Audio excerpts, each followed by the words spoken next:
সালাম আলাইকুম পারভেজ ভাই, কি লাগাচ্ছেন আপনি? ধান কোন জাতেরটা? দেখেন আমি অফিস থেকে ভালো বীজ নিয়ে আইছি। সাথে সাথে অনেক কষ্ট করে বীজ নিছি কথা বলে। 93 জাতের বীজ। এই বীজে এবার সারা ভালো হবে, দেখায় দিব আমি। একটু বীজতলাটা করে নি। জুজুরে করে নিলাম। এবার বীজগুলো বুনিয়া দিই। এই বীজগুলো ভালো তারা। ঠিক আছে, করে গেলাম।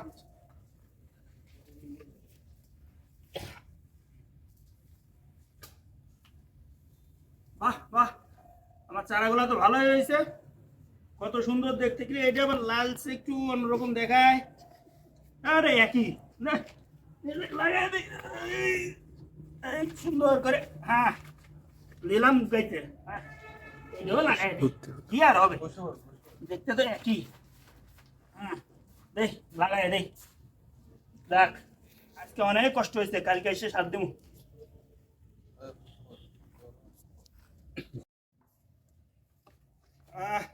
সারটা যতই হোক ইউরিয়া কম দিতে, কম ইউরিয়ায় ফসল ভালো হয় না আমি জানি। বেশি দিমু, ইউরিয়া বেশি করে দিমু, গাছ বড় হবে, দেখতে ফসা হবে।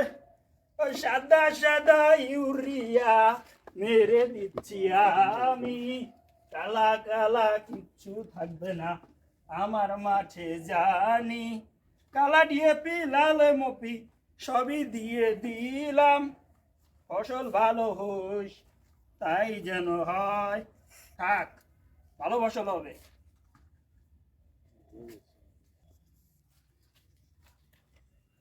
শালা বলদ কৃষক খাবার দিয়ে ফসলের মাঠটাকে ভরিয়ে রেখেছে। ফসলগুলাও খুব তরতাজা হয়েছে। আমি এখন মজা করে খাবো। এই, এই, তুই এই খাবার খাইস না, খাবার খাইস না, দূরে যা। না না না, খেতে দে, খেতে দে, খেতে দে। আরে এই মালটা দেখে আমার মতো, তোমায় দেখলে মনে হয় 1000 বছর তোমার সাথে ছিল পরিচয়, বুঝি ছিল পরিচয়। আমি হলাম বিজাত, আমি তোর বংশ করব পূজাত, আমি তোকে কলুষিত করব, আমি সুচ হয়ে ফাল হয়ে বেরোবো। না না, তুই আমাকে কলুষিত করিস না, দূরে যা, দূরে যা। আমাকে খেতে দে, আমাকে খেতে দে। না, দূরে থাক। এই কতদিন ভালো মন্দ কিছু খাই না রে, ক্ষুধার্ত রে। আজকে যা পাবো তাই খাবো। ওরে বুকা কৃষক, কি সার দিয়ে গেছে, পানি দিয়ে গেছে। আজ খাবো রে। আজ দেখি, উহ, তোর শরীরে রস কম রে, দেখি তো। উহ, মজা না রে, মজা না। এটা রস মাইনাস আছে। ওরে, তোর সারা অঙ্গে রসে ভরা রে ললিতা বান্ধবী।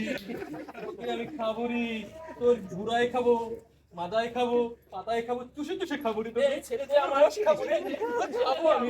এই ছেড়ে দে, তোকে আমি খাবো, এই ছেড়ে দে। তোকে কামড়ে রস খাবো আমি, চুষে চুষে খাবো আমার। আর তোর পাতায় আমি ডিম পারবো রে, কুক্কু।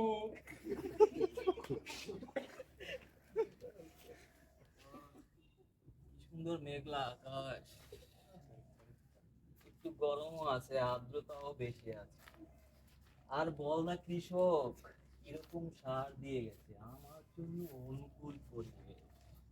এই তো একটা টস গাছ দেখা যাচ্ছে, তোর গাছে আমি রোগে রোগে ভরিয়ে দেব।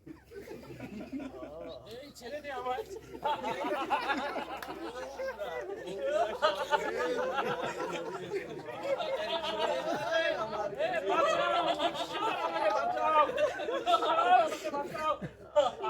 সোনা বন্ধু তুই আমারে করলি দিওয়ানা, মনে তো মানে না। পারভেজ ভাই, আপনার ফল তো ভালো হয়েছে, ফসল দেখতে তো ভালো। আমারটা এবার আরো ভালো হয়েছে, সার বেশি দিছি, ভালো বীজ আনছি। দেখি তো আমার মাঠে গিয়ে কি অবস্থা মাঠের।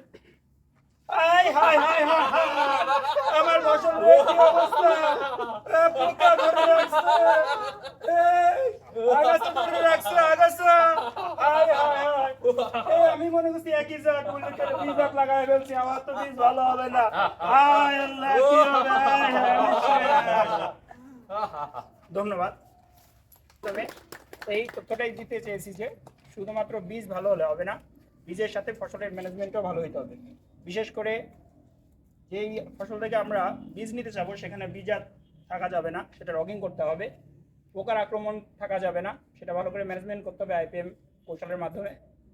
আগাছা প্রথম 40 দিন আমাকে প্রতিরোধ করে রাখতে হবে গাছের সঠিক বৃদ্ধির জন্য, এবং রোগবালাই যে আছে এটারও আইপিএম এর আলোকে সঠিক ম্যানেজমেন্ট করতে হবে। তাহলে আমরা ভালো ফসল পাবো আশা করি। ধন্যবাদ।